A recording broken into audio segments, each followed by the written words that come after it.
I am a victim of daylight human rights violation and alienations, none guilty in Ethiopia.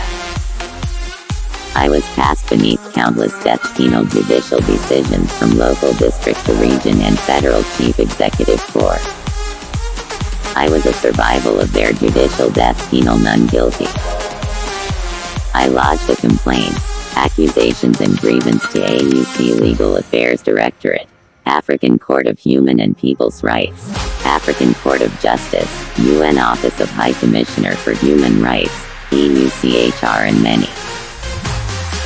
I lodged the complaints for seeking an asylum to EU, UNHCR, but I was totally taken such right of protection against international humanitarian law of protection. But I saw most of the international humanitarian organizations focusing on asylum as if it is human rights.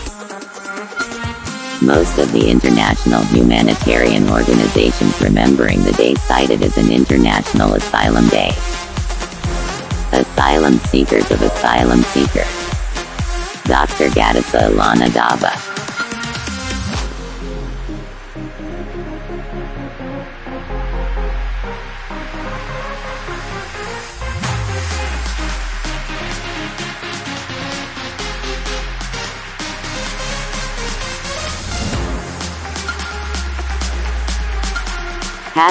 #World Refugee Day. Today we honor those who have been forced to flee their homes. The EU is working to build an effective, safe, and humane migration and asylum policy that protects those in need. How? Safer pathways for migrants. Real-time crisis response coordination.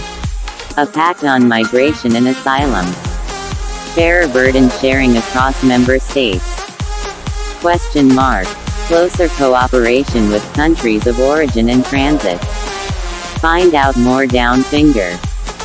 https://europa.eu/! K3VH4J.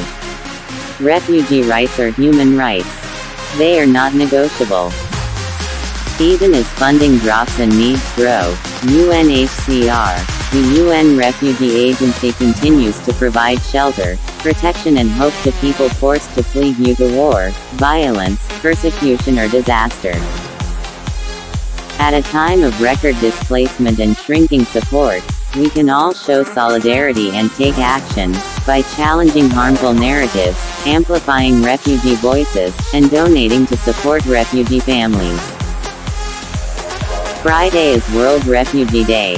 https://www.unhcr.org/get-involved/take-action/world-refugee-day. Today on #World Refugee Day, we honor the courage of displaced communities and the power of clean energy to transform their lives. At UNITAR, we are proud to work through the Global Platform for Action (GPA) to support inclusive energy access in humanitarian settings. Clean energy offers more than light, it offers dignity, safety, and time. As one participant in Azraq camp, Jordan said, "Life is more colorful. It's like seeing for the first time after you've been blind. Before, we constantly had to stir and monitor the fire. Now, once we set the cooker, we can do other tasks, or even rest a little. At the end of the day, we are much less tired. Cooking is no longer a burden, it's a pleasure." From the E-Cooking Brief, published by GPA at UNITAR. Together, we can bring light and hope to displacement settings. Learn how. https://f.mtr.cool/wismakidus. #Energy is dignity #humanitarian energy #World Refugee Day 2025 #UNITAR